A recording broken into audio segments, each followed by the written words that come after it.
Когато екранът светна и го видях, забравях защо съм тук. Той беше дошъл да поправи сигналната система. Бях се обадила вчера без особен интерес кой ще е изпълнителя, но когато го видях през камерата, нещо в гърдите ми пламна внезапно не страх, а топлина. Чувство, че този непознат носи спокойствие със себе си. Не можех да откъсна поглед от силната му, но не груба фигура. Широки рамене, сякаш винаги е готов да се наведе към някого, да изслуша, да помогне. Кръгът му прав, като на човек с самодисциплина, но и с потаена уязвимост. Когато се обърна към камерата, не че знаеше за нея, лицето му ми остави без дъх. Скулите му бяха очертани с онзи мъжки ъгъл, който придава дълбочина на изражението. Очите му спокойни с дълбочина, в която можеш или да се изгубиш, или да се намериш. Погледът, който не се налага, просто присъства. Устните му бяха плътни, но не дръзки. По тях имаше онзи неуловим полъх на замисленост, който кара човек да иска да разбере какво мълчи повече, отколкото говори. И най-много ми харесваше начинът, по който се движеше. Бавен, уверен, без света. Като мъж, който не гони времето, защото знае стойността си. Като някой, който не е забравил как се усеща тишината. Наблюдава го отново и отново. И не беше просто физическа привлекателност. Беше нещо в присъствието му. Това как мълчи, как се движи. Вероятно долу е по-студено, но не се оплакваше. Само наведе глава, поправи кабела с внимателни движения и се усмихна сам на себе си, когато нещо проработи. Тази усмивка ме разтопи.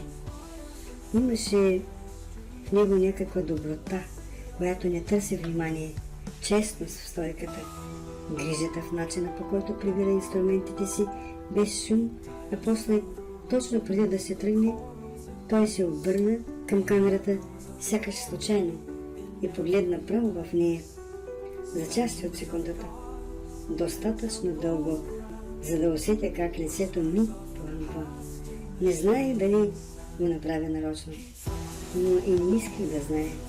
Беше достатъчно, че го видях, че знаех как се усмихва.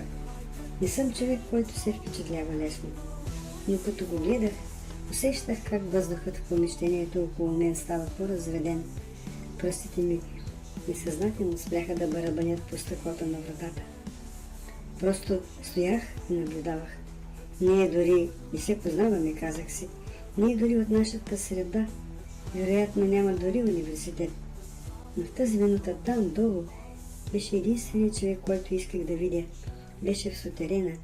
Казаха ми, че е млад техник, препоръчан. Не очаквах нищо.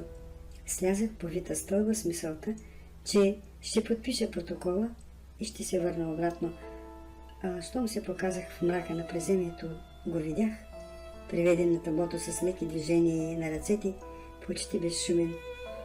Имаше нещо хипнотизиращо в стойката му. В това как тялото му се движеше без напрежение, но с абсолютна целенасоченост. Екото му беше леко изсапано, ръцете загробели от работа, но не престорени, истински, а после се обърна.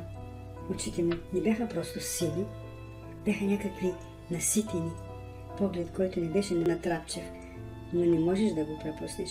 Лицето му не бе красиво в традиционният смисъл, не беше от тези снимки в каталози, но беше от онзи вид красота, която кара една жена да замълчи. Силен, но не арогантен, мълчалив, но не срамежлив. Тогава разбрах, че съм твърде дълго останала на едно място. Усетих, че се взирам. Усетих, че вече е късно. Всичко е наред, каза той. Гласът му беше нисък, сух, почти груб, но не студен. Подаде ми формуляра. Подписах го без да чета. Само видях името. Владимир. Преди да се тръгна, спрях се за миг на прага и просто го попитах. Казва ли те някой, че си красив? Той ме погледна без усмивка, но в ъгъла на устните му сякаш трепна нещо. Не е така, отвърна. Не е и като теб. Не знам колко време стоях на прага, след като се качих. Ръката ми още стискаше химикалката, с която подписах, без да чета, както никога не съм правила, както никога не бих си позволила, но не и днес, не и с него. Отпуснах се на креслото, главата ми беше пълна, но не с мисли. Мислите могат да се подредят, да се назоват, а това беше някакво усещане, концентрирано, тихо, тревожно, приятно, като ток в кръвта или като силен парфюм, който не си сложил ти, но вече си огърнат от него. Глупаво ли е да харесваш някога от едно обръщане, от един поглед? Не знам кой първи беше казал, че мълчанието на мъж е опасно. Не защото не говори, а защото не се обяснява. Лават не се обясняваше, не се опитваше да впечатлява. Аз просто стоях там, мълчах и го гледах като гимназистка. И още имаше нещо истинско в него. Не онзи тип мъжкарска поза с натъртване, не студената увереност на самозванци, а чиста, неподправена цялост. Сякаш самият той не се замисляше колко добре изглежда, какъв е ефектът му. Точно за това беше толкова силен. Не е за мен, каза един глас. Той е друг свят, друга посока и това трябва да е достатъчно. Но не е. Което ме оплаши най-много, не беше как изглеждаше, а как ме накара да се чувствам. Сякаш някой дръпна завесата и в мен влезе въздух, хладен, остър, нов. Сякаш за първи път от много време искам да бъда разкрита, но не от всеки, от него. Сензорът мигаше странно. Релето брончеше тихо. Ламарина сена беше раздясала по краищата. В склада миришеше на стар метал. Нищо ново.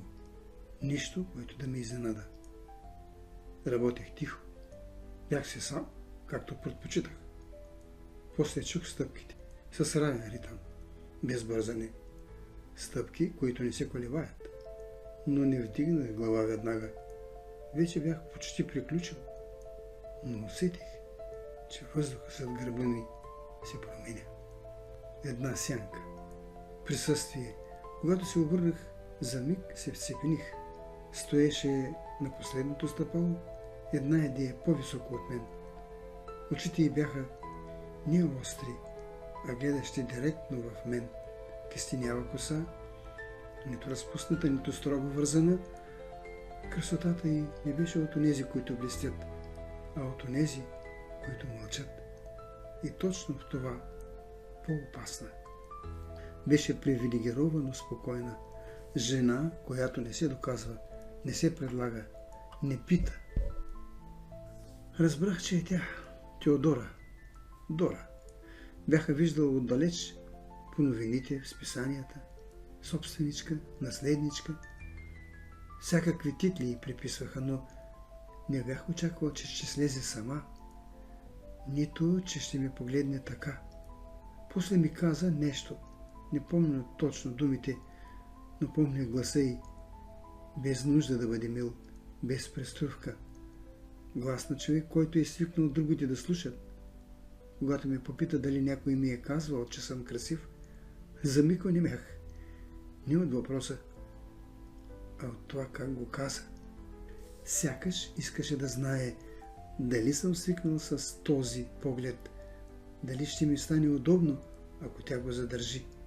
Аз просто отвърнах. Не така, не е като теб. Не знам откъде ми дойде, просто излезе.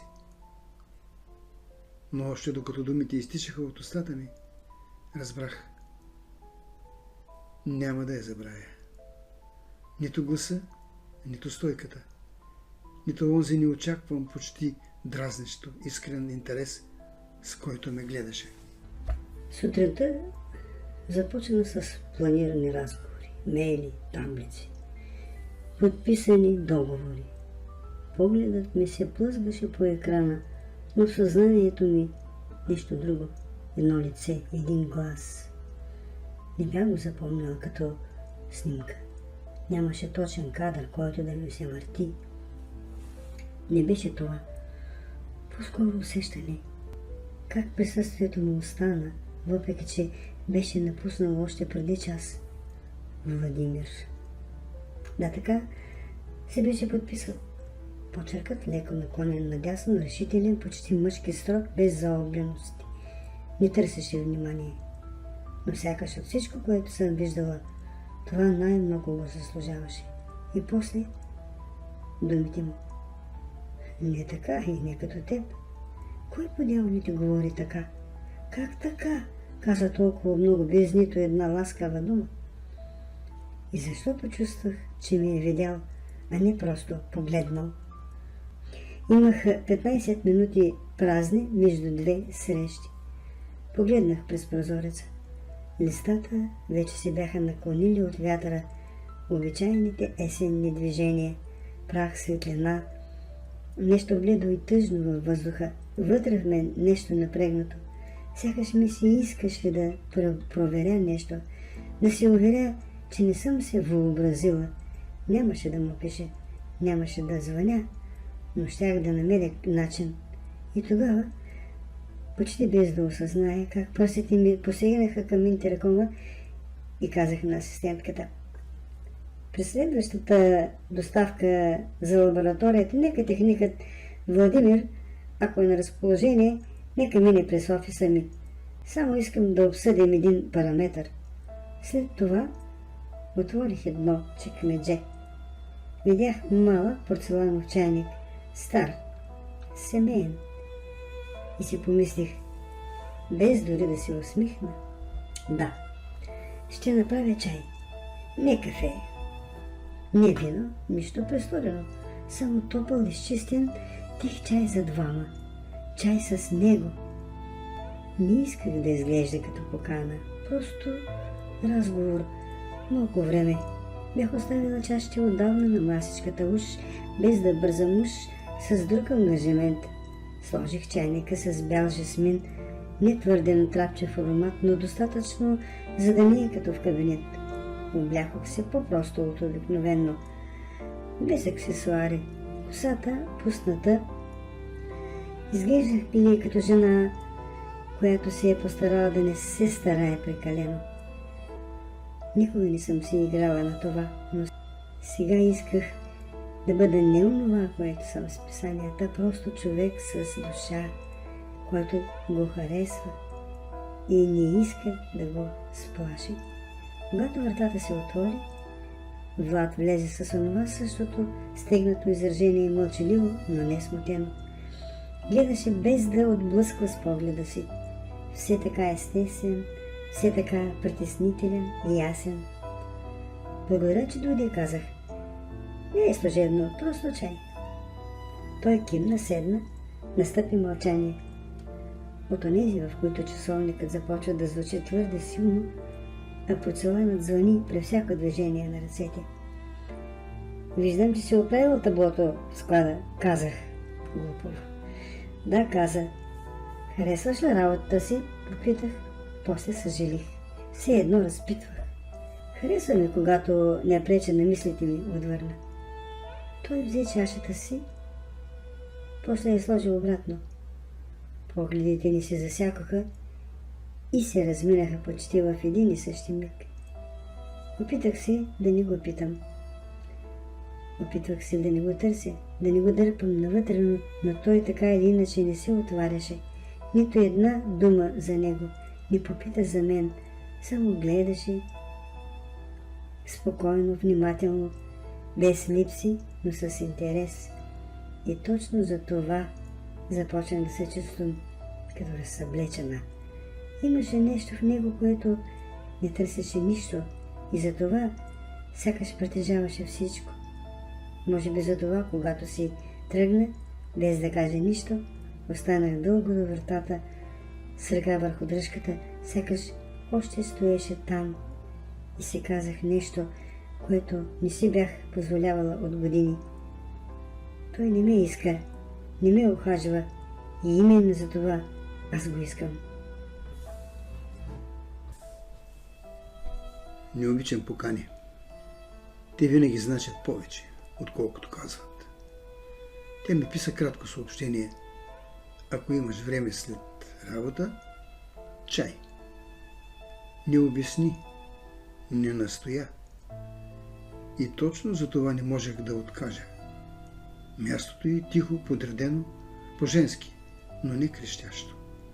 Имаше нещо истинско. Не по-късно. Не това, което се очаква от жена с нейното лице и списанията. Когато ме отвори, изглеждаше различна. Без украса. Без броня. Очите й бяха по-малко внимателни и повечето открити. Покани ме вътре с онова движение на ръката, което не тласка, а отваря пространство. Чаят беше жасминов. Мек, леко сладникав. Чаят не ме интересуваше. Нито порцеланът, нито завесите. Но в нейният свят всичко бе подбрано. Без излишък. Тя заговори първа за работа, за склада, за таблото, което бях оправил. Усетих колко се напряга. Колко иска разговор, който да не е банален, но да не е личен. Аз мълчах. Не защото се срамувах, а защото не знаех как да говоря с жена, която не мога да класифицирам. Тя не търсеше предимства, не измерваше, не излъсваше, но затова беше опасна. Видях, че я дразня с мълчанието си. Или може би наранявам, но ако кажех повече, щях да й дам посока. Щях да й кажа, виж, аз съм този, този и този. А аз не съм за продаване. Очите й не бяха въпрос, а търсене. Не разпитваше, но наблюдаваше.